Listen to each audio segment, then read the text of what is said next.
Women represent 50% of middle management and professional positions. But the percentages of women at the top of organizations represent not even a third of that number. So some people hear that statistic and they ask, why do we have so few women leaders? But I look at that statistic, and if you, like me, believe that leadership manifests at every level, you would see that there's a tremendous, awesome resource of leaders who are leading in middle management. Which raises a different question. Why are there so many women mired in the middle, and what has to happen to take them to the top? So some of you might be some of those women who are in middle management and seeking to move up in your organization. Well, Tonya is a great example of one of these women. I met her 2 years ago. She was a vice president in a Fortune 50 company. And she said to me with a sense of deep frustration, I've worked really hard to improve my confidence and my assertiveness and develop a great brand.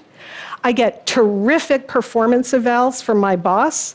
My 360s in the organization let me know that my teams love working for me. I've taken every management course that I can here. I'm working with a terrific mentor, and yet I've been passed over twice for advancement opportunities, even when my manager knows that I'm committed to moving up and even interested in an international assignment. I don't understand why I'm being passed over. So what Tonya doesn't realize is that there's a missing 33% of the career success equation for women. And it's understanding what this missing 33% is that's required to close the gender gap at the top. In order to move up in organizations, you have to be known for your leadership skills, and this would apply to any of you, women or men. It means that you have to be recognized for using the greatness in you to achieve and sustain extraordinary outcomes by engaging the greatness in others. Put in other language, it means you have to use your skills and talents and abilities to help the organization achieve its strategic financial goals, and do that by working effectively with others, inside of the organization and outside. And although all three of these elements of leadership are important, when it comes to moving up in organizations, they aren't equally important. So pay attention to the green box as I move forward. In seeking and identifying employees with high potential, the potential to go to the top of organizations, the skills and competencies that relate to that green box are rated twice as heavily as those in the other two elements of leadership. These skills and competencies can be summarized as business, strategic, and financial acumen. In other words, this skill set has to do with understanding where the organization is going, what its strategy is, what financial targets it has in place, and understanding your role in moving the organization forward. This is that missing 33% of the career success equation for women, not because it's missing in our capabilities or abilities, but because it's missing in the advice that we're given. Here's what I mean by that. 5 years ago, I was asked to moderate a panel of executives, and the topic for the evening was, what do you look for in high potential employees? So think about the three elements of leadership as I summarize for you what they told me. They said, we look for people who are smart and hardworking and committed and trustworthy and resilient. So which element of leadership does that relate to? Personal greatness. They said, we look for employees who are great with our customers, who empower their teams, who negotiate effectively, who are able to manage conflict well, and are overall great communicators. Which element of leadership does that equate to? engaging the greatness in others. And then they pretty much stopped. So I asked, well, what about people who understand your business, where it's going, and their role in taking it there? And what about people who are able to scan the external environment, identify risks and opportunities, make strategy or make strategic recommendations? And what about people who are able to look at the financials of your business, understand the story that the financials tell, and either take appropriate action or make appropriate recommendations? And to a man, they said, that's a given. So I turned to the audience of 150 women and I asked, how many of you have ever been told that the door opener for career advancement is your business, strategic, and financial acumen, and that all the other important stuff is what differentiates you in the talent pool? 3 women raised their hand. And I've asked this question of women all around the globe in the 5 years since, and the percentage is never much different. So this is obvious, right? But how can it be? Well, there are primarily 3 reasons that there's this missing 33% in the career success advice given to women. When organizations direct women toward resources that focus on the conventional advice that we've been hearing for over 40 years, there's a notable absence of advice that relates to business, strategic, and financial acumen. Much of the advice is emphasizing personal actions that we need to take, like become more assertive, become more confident, develop your personal brand, things that Tonya has been working on. And advice about working with other people, things like learn to self-promote, get a mentor, enhance your network. And virtually nothing said about the importance of business, strategic, and financial acumen. This doesn't mean that this advice is unimportant. What it means is that this is advice that's absolutely essential for breaking through from career start to middle management. But it's not the advice that gets women to break through from the middle, where we're 50%, to senior and executive positions. And this is why conventional advice to women in 40 years hasn't closed the gender gap at the top and won't close it.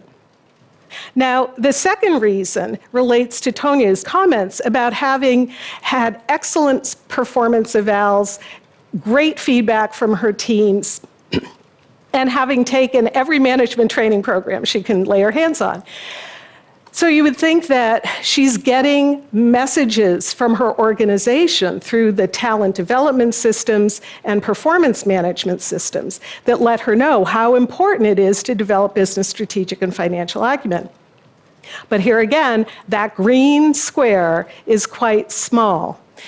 On average, talent and performance management systems in the organizations that I've worked with focus 3-to-1 on the other 2 elements of leadership compared to the importance of business, strategic, and financial acumen, which is why typical talent and performance systems haven't closed and won't close the gender gap at the top. Now, Tonya also talked about working with a mentor. And this is really important to talk about, because if organizations' talent and performance systems aren't giving people in general information about the importance of business, strategic, and financial acumen, how are men getting to the top? Well, there are primarily 2 ways. One is because of the positions they're guided into, and the other is because of informal mentoring and sponsorship. So what's women's experience as it relates to mentoring? Well, this comment from an executive that I worked with recently illustrates that experience. He was very proud of the fact that last year he had 2 protégés, a man and a woman. And he said, I helped the woman build confidence, I helped the man learn the business, and I didn't realize that I was treating them any differently. And he was sincere about that. So what this illustrates is that as managers, whether we're women or men, we have mindsets about women and men, about careers and leadership. And these unexamined mindsets won't close the gender gap at the top. So how do we take this idea of the missing 33% and turn it into action? Well, for women, the answer is obvious. We have to begin to focus more on developing and demonstrating the skills we have that show that we're people who understand our businesses, where they're headed, and our role in taking it there. That's what enables that breakthrough from middle management to leadership at the top. But you don't have to be a middle manager to do this. One young scientist that works in a biotech firm used her insight about the missing 33% to weave financial impact data into a project update she did, and got tremendous positive feedback from the managers in the room. So we don't want to put 100% of the responsibility on women's shoulders, nor would it be wise to do so, and here's why. In order for companies to achieve their strategic financial goals, executives understand that they have to have everyone pulling in the same direction. In other words, the term we use in business is we have to have strategic alignment. And executives know this very well, and yet only 37%, according to a recent conference board report, believe that they have that strategic alignment in place. So for 63% of organizations, achieving their strategic financial goals is questionable. And if you think about what I've just shared, that you have situations where at least 50% of your middle managers haven't received clear messaging that they have to become focused on the business, where it's headed, and their role in taking it there, it's not surprising that that percentage of executives who are confident about alignment is so low. Which is why there are other people who have a role to play in this. It's important for directors on boards to expect from their executives proportional pools of women when they sit down once a year for their succession discussions. Why? Because if they aren't seeing that, it could be a red flag that their organization isn't as aligned as it could potentially be. It's important for CEOs to also expect these proportional pools. And if they hear comments like, well, she doesn't have enough business experience, ask the question, what are we going to do about that? It's important for HR executives to make sure that the missing 33% is appropriately emphasized. And it's important for women and men who are in management positions to examine the mindsets we hold about women and men, about careers and success, to make sure we're creating a level playing field for everybody. So let me close with the latest chapter in Tanya's story. Tanya emailed me 2 months ago, and she said that she had been interviewed for a new position, and during the interview they probed about her business acumen and her strategic insights into the industry. And she said that she was so happy to report that now she has a new position reporting directly to the Chief Information Officer at her company. So for some of you, the missing 33% is an idea for you to put into action. And I hope that for all of you, you will see it as an idea worth spreading in order to help organizations be more effective, to help women create careers that soar, and to help close the gender gap at the top.